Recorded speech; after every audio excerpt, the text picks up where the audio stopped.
Hello everybody, thank you for joining me again today. I'm Lee from thecraftyspark.co.uk with a dirty working surface. Sorry about that. That's a good start, isn't it? Oh, I've already made a mess. Right, today's video, I am going to show you how to make some really simple cards really quickly that look really effective. All right, now all of these cards have 3 punches. They all have the 2.5 inch punch, the 2-inch punch, and the itty bitty butterfly. So to make all these cards, these are the 3 punches that you need. Each card that I've made, I've done a certain paper with the matching stamp set to keep it nice and easy, because what I really want to do is show you how simple it is to make a card using Stampin' Up products that all match, because that's what's one of the great things about Stampin' Up. Everything you get matches and all the hard work's done for you, because in the catalogues, oh, got a hiccup. I wasn't expecting that, sorry. Oh dear, that was good, wasn't it? What was I saying? Oh, I know. In the catalogue, it does actually tell you with every designer series paper or scrapbook paper, as some people call it, that we do, it tells you what colours match. Nice and simple. So let me give you an idea of what we're actually going to be doing. So as I said, we've got the 3 punches, the 2.5 inch, the 2 inch, and the itty bitty butterfly. Now, I'll just move those out the way. This is the first one. So this is using the new Bloomin' Love stamp set and matching, whoops, paper, which I'm just about to show you, because I can't remember what page it's on, but it's in the new Spring Summer catalogue. Looking through, there we go, Love Blossoms. It's the Love Blossoms set. So the Love Blossoms Designer Series paper and the matching Bloomin' Love stamp set. Now obviously you don't have to use that particular stamp set. You could use any stamp set you want, but because it's actually part of the set, I thought I'd use them together, which is what I did. So I've Bloomin' Love card, Bloomin' Love stamp set and the card. Oh, and it does actually say on here, it says in the italic print, quite small down there, so I'm not sure if you actually be able to see it on the camera, but it does tell you what colours coordinate. So I've done the colours that it suggested, and I've used Garden Green, Rose Red, and Blushing Bride. And as you can see, it's made a perfect match. And all it consists of is layering and circles. Looks good, doesn't it? So that's one example. Another one I did was this one. Now this one is using Birthday Blooms and the Birthday Bouquet paper, which is page 9. And again, you've got the Birthday Bouquet Designer Series paper. Underneath it tells you what colours coordinate with it, and you've got your matching stamp set. So again, 3 circles and butterflies. Difference this time though, I didn't put a sentiment on an actual circle, because I did try it, and when I did it, it just didn't look quite right. So I put it up there instead, which I think still looks really nice, and you've still got your butterflies. And the last one I want to show you is actually from the Celebration brochure. Now the Celebration brochure is loads of products that you can get every time you spend £45.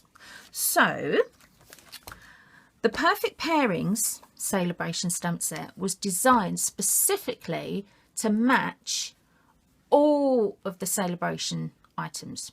So you can mix and match, and it will fit with basically anything. And there's so many different ways you can pair these words up, it's just ridiculous. So what I've done is I've taken the Celebration Perfect Pairings, the Celebration Wildflower Fields Designer Series paper, which again tells you what colours match it, and I've done the circles like I did before and made this card, which again I think looks really, really good. In fact, if you took that butterfly off, it would still look really good, and you could probably get away with using it for a man, because I mean, let's face it, man cards are really hard to do, aren't they? So that's something to bear in mind. You just leave the butterfly off, got yourself a man card. Excellent. Right, well, I'm going to show you how to actually make these cards now, because like I said, they're really, really super simple. Let me just move this out of the way. Now for this one, I'm actually going to use Party Wishes and the It's My Party Designer Series paper. Now I've cut some small because obviously it's really big sheets. It actually comes in sheets of 12 inches by 12 inches, which is a bit big to handle when you're trying to film. So I've just cut it down so that I've got some smaller bits to use. So that's my 3 designs from the paper stack that I'm going to go for.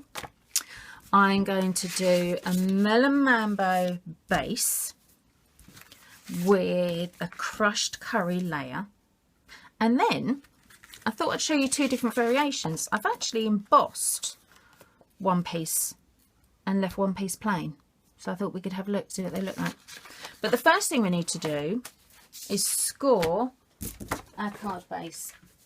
Now this card is going to be 7 by 5 card, so the Melon Mambo is 10 inches by 7 inches. Can you see that? Am I at the camera? There you go. So 10 inches by 7 inches. So I'm just going to score at 5 inches. Whoop. Bang, crash, wallet. There we go. Just fold that in half and score that line. Right. So there's the card base. Now the first layer, crushed curry, which is going on top, measures 6.5. Nearly got it wrong. 6.5 by 4.5. And then the white layer is 6 by 4. All right, so quite simple. Now you could layer it like that. You could go a bit wonky donkey like I've done on that one. Or you could go all straight like I've done on that one. Or you could go straight and wonky like I've done on that one. See, so many different things you can do. But this one I actually have in mind for a very, very special little girl. Now, when you work with Stampin' Up, when you do Stampin' Up products, you get to meet lots and lots and lots of lovely people. And I was very privileged to meet a lovely lady over in the Netherlands called Sasha. And Sasha has a daughter called Nadia. Hello, Nadia. How are you today? Nice to see you. I hope you're watching this, because this card is going to be for you, my sweet. And if you remind Mummy to send me your address, I can pop it in the post and send it over to you. I hope you're going to like it. So this is going to be Nadia's card, I've decided, which is why I've gone for these colours, because they're nice, jolly, happy, bright colours, and I think they're perfect for her. So we can have the plain one on the front, or we can have stars on the front. Now I think she's a star, so I am going to actually go for stars for this one, I think. And then that will coordinate with the stars that's on this paper. Now when you're choosing the colours and the papers to use when you're doing this design, you need to follow certain lines, I suppose you could say. So if you look at the ones I've chosen here, you use one multicoloured. You use one that will blend, like these ones and this one here, and then your third one, which whatever you choose really, all right? But what you don't want to do is have multicoloured next to multicoloured, because unless it's very, very pale or a perfect coordination, you could end up overloading your card. All right, so be very careful with that. You couldn't have these flowers along with another load of bright flowers, for example, because it'd look messy. You need to offset it against something a bit plainer or a bit more blending. All right. So I've chosen these 3. Now all I'm going to do is, with my 2.5 inch punch, I'm just going to punch a circle of each of the papers.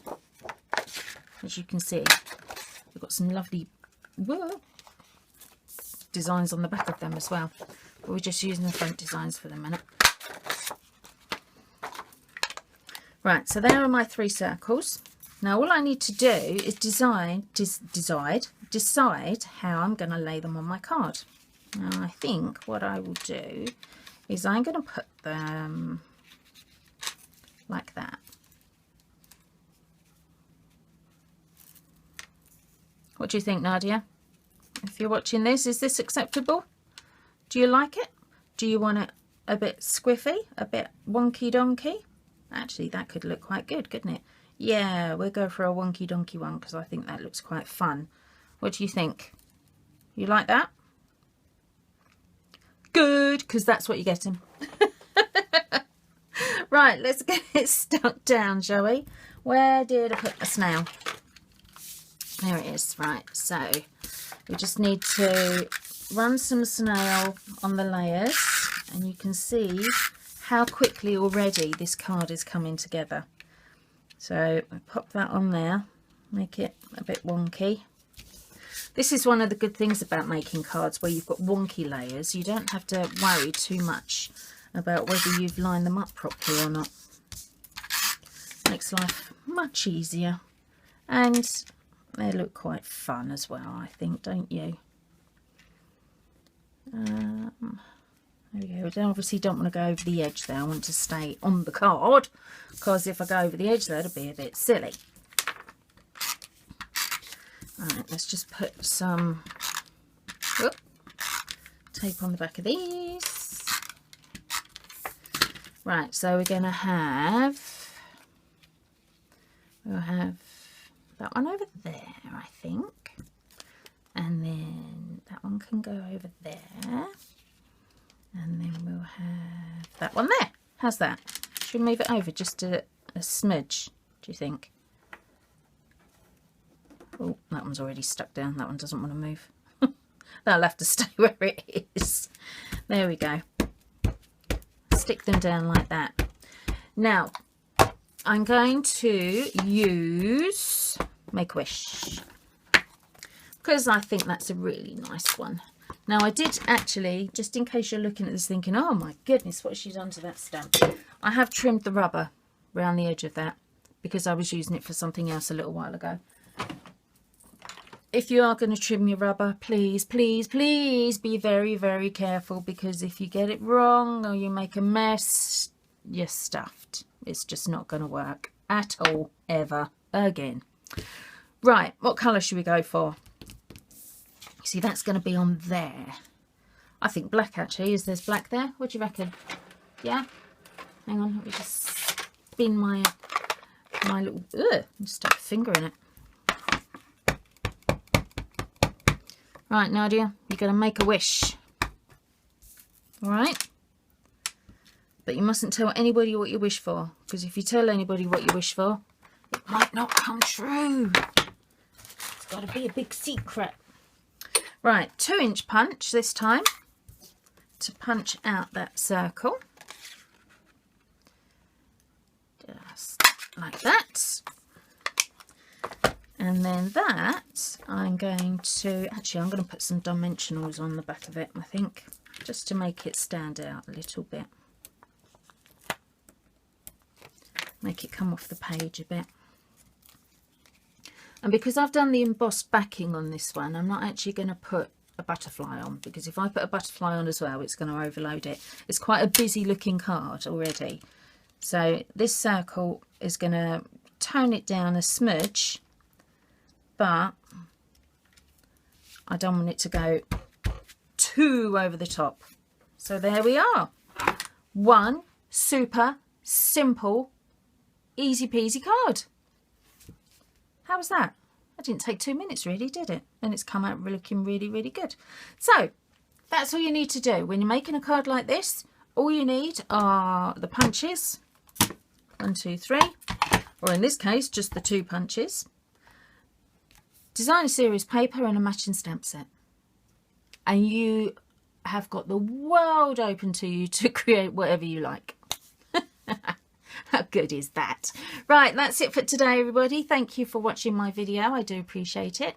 If you do want to buy any of these products, obviously, all you need to do is just click on the link underneath this blog post. It will take you straight to my website where you'll see all these products in a nice little table for you, and then you can just click on the ones you want. Makes it so easy. You just go straight through to the shop, buy it now, and you're done. All right? But until next time, I will see you again very soon. If there's anything that you need to ask me in the meantime, obviously, just drop me a line. I'm always around, always happy to help. And Nadia, don't forget to tell your mum to send me through your address so I can send you a card. See you soon. Bye.